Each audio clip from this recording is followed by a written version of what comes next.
No mundo da tecnologia mobile, existiu um celular que marcou época, quebrou a internet, definiu o que era custo-benefício e subiu a régua do mercado. Hoje nós iremos falar sobre o Redmi Note 8. Nós vamos ver por que ele fez tanto sucesso, por que todo mundo comprou ele. Vamos ver como que a Xiaomi até hoje não conseguiu lançar um Redmi tão bom e tão impactante quanto o Note 8.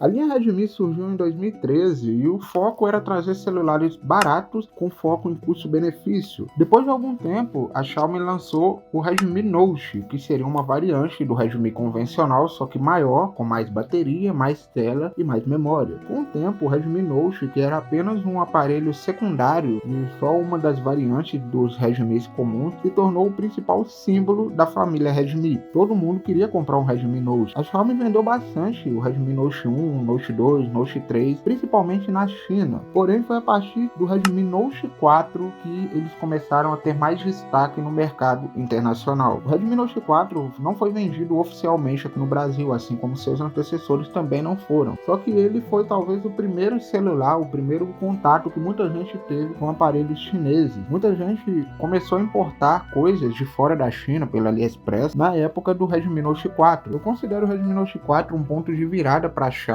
porque foi aqui que o público brasileiro começou a perceber, mesmo que de forma bem simples e sutil, de que talvez as gigantes que nós já tínhamos aqui no mercado, como a Samsung, Motorola e LG, poderiam fazer aparelhos bem melhores, custando bem menos. Aqui no Brasil nós tínhamos a linha J da Samsung, do J1 até o J8, sendo o J8 o mais caro e o melhorzinho dessa família. Nós tínhamos a Motorola com Moto G, Moto E e Moto C, e a LG com a família K, fora aquelas bombas da Alcatel e da Positivo também. A efeito de comparação, aqui no Brasil, o Galaxy J8 ele custava R$ 1.600 e o Redmi Note 4, lá em 2017, custava R$ 700 no AliExpress. Se você importasse para o Brasil e você pagasse alguma taxa, você pagaria uns R$ 900 no total. Ou seja, um aparelho de menos de R$ 1.000 era muito mais potente, muito melhor em praticamente tudo do que o J8, que custava R$ 1.600. Isso se repetiu nas próximas gerações. O Redmi Note 5, que veio com aquele visual bem parecido com o iPhone e com o Snapdragon 636, o Redmi Note 6 Pro, que vinha com a câmera dupla frontal. Isso sem falar que na época a MIUI, a interface modificada da Xiaomi, era bem melhor do que as interfaces da Samsung, como a TouchWiz, e era bem mais completa do que os Androids puros da Motorola, por exemplo. Apesar do sucesso, o Redmi Note 4 ele era visto mais como um aparelho para entusiastas. Era aquele celular chinês que só quem entendia do assunto e tinha coragem de importar, comprava. Porém, em 2019 nós tivemos o lançamento do lendário Redmi Note 7. O Redmi Note 7 foi um ponto de virada absurdo para a Xiaomi. Ele que definiu o que a Xiaomi seria nos dias de hoje e ele que elevou a régua do mercado. Como eu já falei antes, nós tínhamos a linha J da Samsung, que era muito cara. Sejamos sinceros, ela entregava quase nada pelo preço. Mas muita gente comprava porque não tinha outra opção. Que a linha Moto G era até que boa, mas também era muito cara. A LG com aquelas bombas tipo a LG K10, LG K11, LG K9, que não prestava, dava muito defeito. O mercado de intermediários ele era muito injusto. Muita gente ou comprava um topo de linha ou comprava um aparelho extremamente básico. O Redmi Note 7 ele mudou e virou o mercado brasileiro de smartphones de cabeça para baixo. Na época do Redmi Note 7, a Xiaomi separou a linha Redmi, transformando ela numa subsidiária. Ela também veio para o Brasil de forma oficial, trouxeram o Note 7 como seu aparelho principal.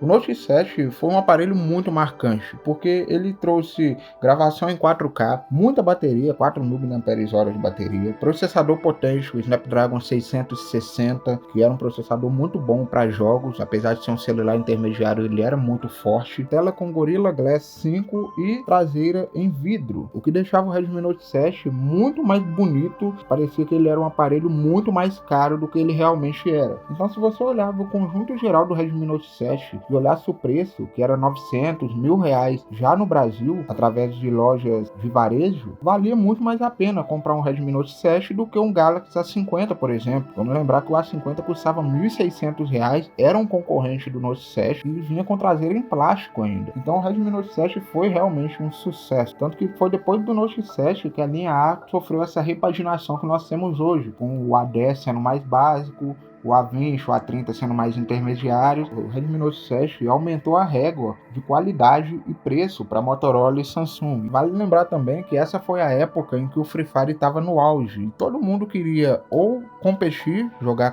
campeonatos e ganhar dinheiro, ou produzir conteúdo, gravar vídeo para o YouTube, ou simplesmente jogar o Free Fire casualmente. E o Redmi Note 7, por ser um aparelho muito potente e muito barato, ele conseguia entregar um excelente custo-benefício. E a Xiaomi aproveitou que o Redmi Note 7 fez um sucesso estrondoso e lançaram o Redmi Note 8, que é o aparelho que a gente está falando aqui nesse vídeo. E o Note 8 ele era basicamente um Redmi Note 7 tunado. Ele tinha um design bem mais icônico e mais bonito do que o Note 7, com aquelas 4 câmeras em vertical na traseira. Inclusive, por falar nas câmeras, o Note 7 tinha uma câmera de 48 megapixels, foi o primeiro celular intermediário com a câmera de 48 megapixels, e uma secundária para o modo retrato. Enquanto o Note 8 ele deixou o jogo de câmeras bem mais completo e versátil. Eles adicionaram uma câmera macro e uma câmera ultra-wide, que faz uma diferença boa no dia a dia. É muito bom você ter uma câmera ultra-wide. Uma menção honrosa também ao Redmi Note 8 Pro, que ele trazia câmera de 64 megapixels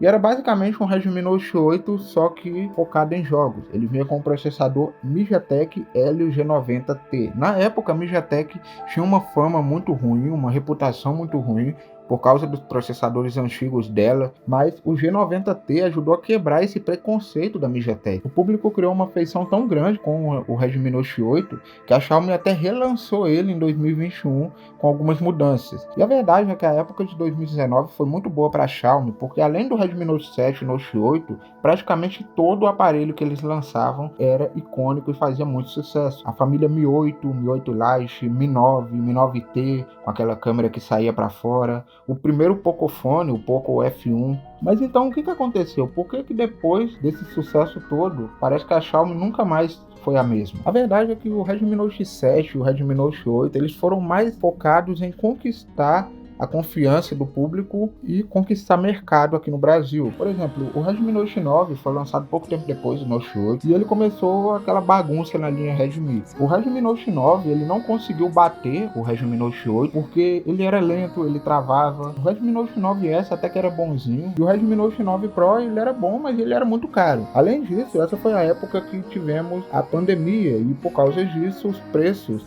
começaram a aumentar muito. O Redmi Note 8, que na época custava R$1.000, aumentou para R$1.500. Então, outro ponto também foram as atualizações. As atualizações da MIUI começaram a deixar o aparelho cada vez mais lerdo. Praticamente todo mundo que tem um Xiaomi e atualiza ele reclama de perda de desempenho, o celular gastando mais bateria, ou esquentando e travando mais. Depois que saiu a atualização da MIUI 11 e da MIUI 12 principalmente, o Redmi Note 7 e Note 8 eles foram muito nerfados. Fora os downgrades que a Xiaomi fez nos modelos mais novos. O Redmi Note 7 ele era muito bonito. O 8 também gravava vídeos em 4K. O Redmi Note 9 não gravava vídeos em 4K, gravava vídeos só em Full HD. O Redmi Note 10 ele voltou pro 4K, mas ficou meio confuso, sabe? Teve várias variantes. Também foi nessa época que a Xiaomi começou a lançar variantes 4G e 5G. Então a linha Redmi Note, que antes era simples, direto ao ponto e boa, foi ficando cada vez mais medíocre. E o Redmi Note 12, Redmi Note 13, Note 14, Note 15 é a mesma coisa. A Xiaomi reciclou o Redmi Note 12, então é basicamente o mesmo aparelho desde aquela época. Para vocês terem noção, o Redmi Note 8 ele era melhor do que o Galaxy A31, A51 e Moto G8 Power. Já o Redmi Note 15 ele é paralelo ao Galaxy A17. Antes era um intermediário, hoje é um celular de entrada. Infelizmente, muita gente acaba comprando o Redmi Note hoje em dia com essa memória afetiva do Redmi Note 8, que na época era imbatível. Então muita gente ainda tem essa impressão de que a linha Redmi Note é uma linha boa, só que hoje em dia, infelizmente, não é mais. Hoje em dia, se você for comprar um celular da Xiaomi,